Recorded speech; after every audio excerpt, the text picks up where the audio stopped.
Have you noticed it lately? Like, really looked around?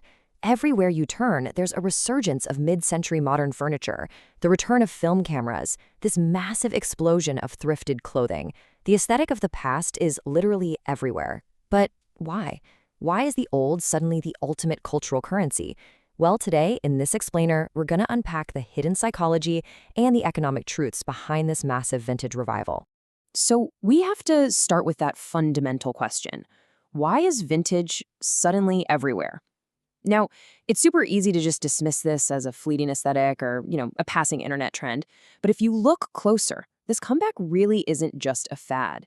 It's actually a profound reflection of our rapidly shifting consumer values. Which brings us to part one, the vintage obsession and the powerful pull of the past. To really grasp this economic shift, we first need to understand the human mind. It all comes down to stories and nostalgia.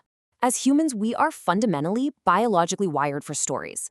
And anything stamped with that vintage label, it automatically invokes this incredibly potent emotion of nostalgia. Think about it. A brand new object is just a blank page, right? It has zero history. But a vintage object arrives in your hands already carrying a narrative. It sparks this instant connection to a different era, triggering a psychological warmth that a factory-fresh item simply cannot replicate.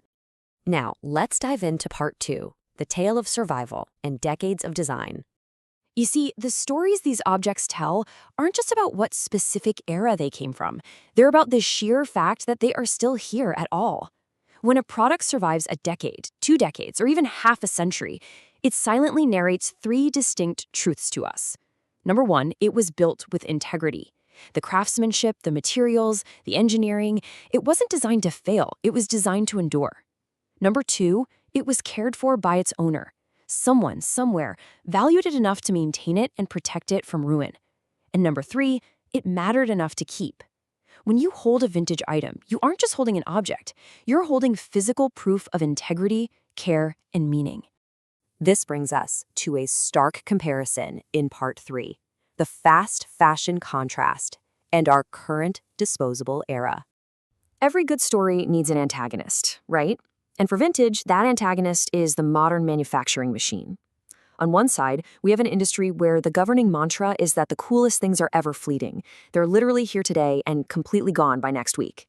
But on the other side, the magic of vintage represents the eternal.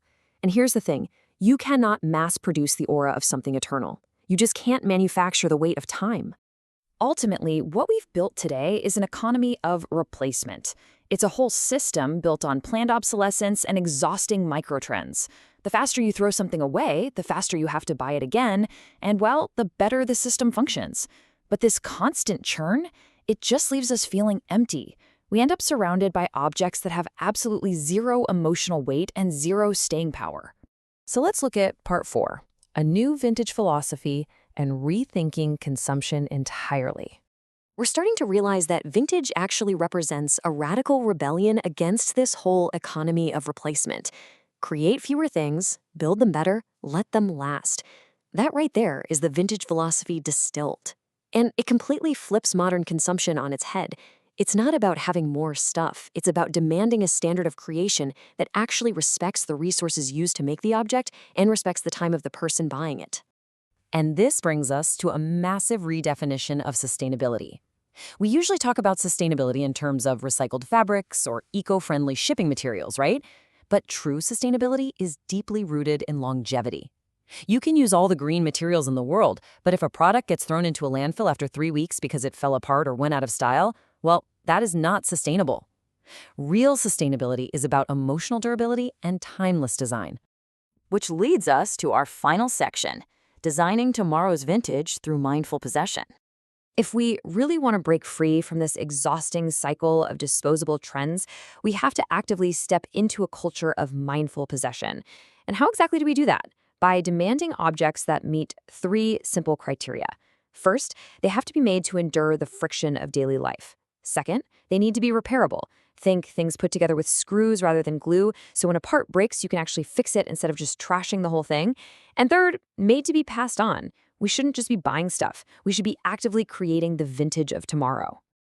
In a world overflowing with cheap plastic and hyper-fast trends, vintage offers something incredibly rare: permanence.